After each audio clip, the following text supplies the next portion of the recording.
The US-Israel war on Iran has exploded, gripping the entire Middle East.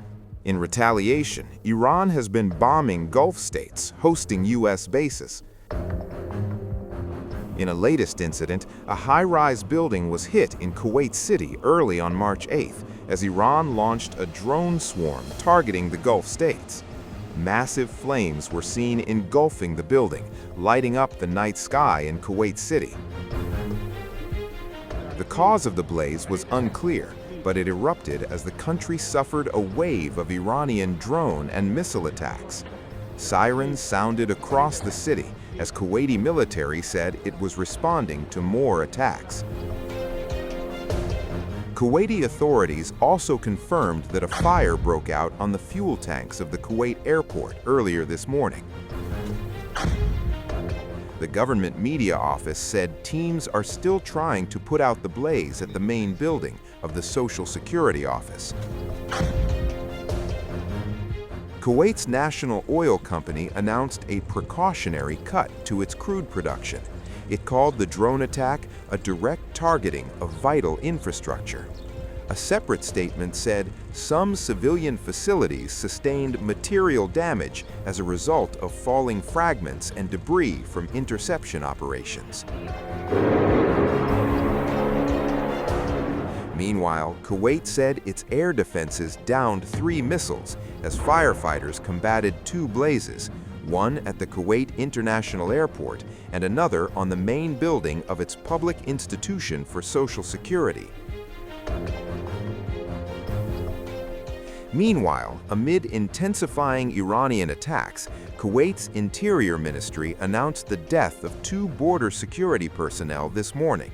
Kuwait news agency quoted the Interior Ministry reporting that the 2 security personnel were killed at dawn today, though the exact circumstances and location of their deaths remain unclear. The ministry named the 2 men as Warrant Officer Abdullah Imad al-Shara and Major Fahd Abdelaziz al-Majmaid, and said it expressed profound grief and sorrow over their deaths. The Gulf Cooperation Council, or GCC, composed of Saudi Arabia, Qatar, United Arab Emirates, Kuwait, Bahrain, and Oman, denounced Iranian actions. The GCC said Iran's continued attacks against Bahrain and Kuwait are dangerous acts of aggression that threaten regional security and stability.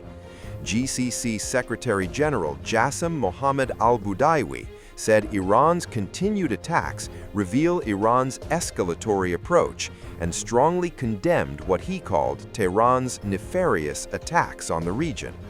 He expressed in the strongest terms the body's condemnation and denunciation of the nefarious Iranian attack, particularly targeting the region. Al-Budaiwi said the targeting of vital facilities and civilian infrastructure constitutes a flagrant and unacceptable violation of all international norms and charters. He added that all GCC countries stand with Bahrain and Kuwait in protecting their security, safeguarding their sovereignty, and maintaining the safety of their vital facilities. The continued attacks come despite Iran's President Masoud Pezeshkian on Saturday apologizing to Iranian neighbors for the attacks. Pezeshkian said Tehran remains committed to pursuing friendly relations with its neighbors in the region, but also insisted that it has a legitimate right to defend itself against the US-Israeli attacks. We all must join hands, unite, and with all our might defend our land, our soil, our homeland. We will stand firm to the death so that we can bring our Iran out of this current crisis with its head held high. And as for us wanting to surrender unconditionally, they should take such a dream to their graves. I would like to offer my heartfelt greetings to the dear people of our country. I once again extend my deepest condolences for the martyrdom of our esteemed Supreme Leader and the noble commanders of our beloved nation, as well as for the innocent and oppressed students who were victims of those who falsely claimed to uphold human rights, those who falsely claimed to champion freedom, and those who falsely claimed to represent humanity. Innocent people were killed by bombing, and a process that unfortunately continues without regard for all international laws. They bomb wherever they want, and they don't hesitate to target schools, hospitals, and various centers across the nation. It is important for me to acknowledge that the noble people of our country, despite all the immense hardships they face, are present on the scene every night. From every Iranian, from anyone living in Iran, regardless of their religion, their status, or their appearance, their presence to defend the integrity of our Iranian soil, our truly proud historical Iran, makes our enemies to disappoint what they have in mind, and we are truly grateful for these noble people. All the disagreements, concerns, and resentment that we've harbored against each other, I am convinced and I firmly believe that today we must put all of this aside. We all must join hands, unite, and with all our might defend our land, our soil, our homeland. We will stand firm to the death so that we can bring our Iran out of this current crisis with its head held high. And as for us wanting to surrender unconditionally, they should take such a dream to their graves. The principles we uphold are international laws, laws, and humanitarian frameworks. Pause, and those very principles they themselves claim to advocate for. Pause, they should fundamentally adhere to them. Pause, they have absolutely no right to disregard. Pause, the legitimate rights and sovereignty of all nations. Pause, and naturally, that includes our own country, Iran. It is essential for me here to apologize to the neighboring countries that have been attacked by Iran on my own behalf, because this course of events, with the tragic circumstances that transpired, led to our commanders, our revered leader, our beloved ones, truly sacrificing their precious lives because of the savage and brutal aggression that was unleashed upon us. And our valiant armed forces, those heroes who are ever ready to lay down their lives, who have placed their very existence in the palm of their hands, are here to valiantly defend our nation's territorial integrity. When the commanders were absent, they were given the authority to act independently. They carried out all the necessary actions, and with honor and strength, they defended our homeland. We have no intention of invading neighboring countries. As I have stated many times, they are our brothers. We must join hands with these dear ones in the region and establish peace and tranquility.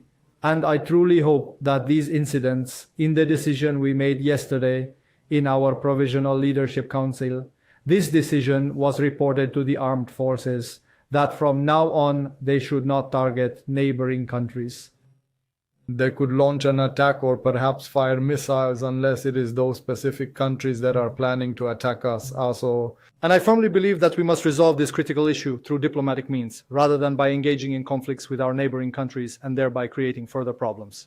Our dear people must understand that we in the government, all our ministers, and indeed all our forces, are working with the utmost dedication.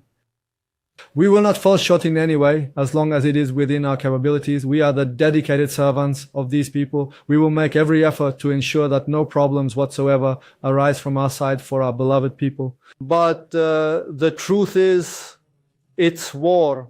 We have prepared for war, and we will continue to do so. And I pray to Almighty God in this holy month to bestow upon us this belief, faith, and conviction so that we can powerfully and honorably defend the integrity of our country, the pride and dignity of our people, and may this serve as a lesson for future generations that Iranians are always together in every circumstance that demands it. We must stand united, pause, and I sincerely hope that those neighboring countries, pause, where certain groups or factions are contemplating, pause, using this very opportunity to launch an attack on our land, pause, will heed this message, pause. It would be far better for them not to become mere pawns in the hands of imperialism. Pause. We may certainly have our own disagreements.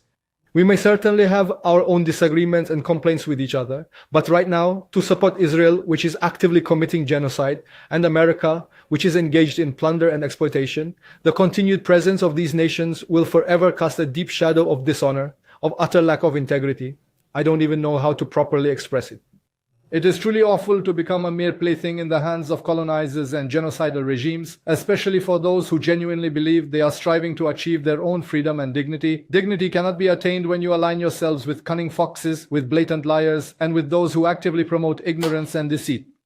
If we have differences, it's better we sit down together and resolve them, but let's not be manipulated by Israel and America. May you be proud, victorious, and successful, God willing.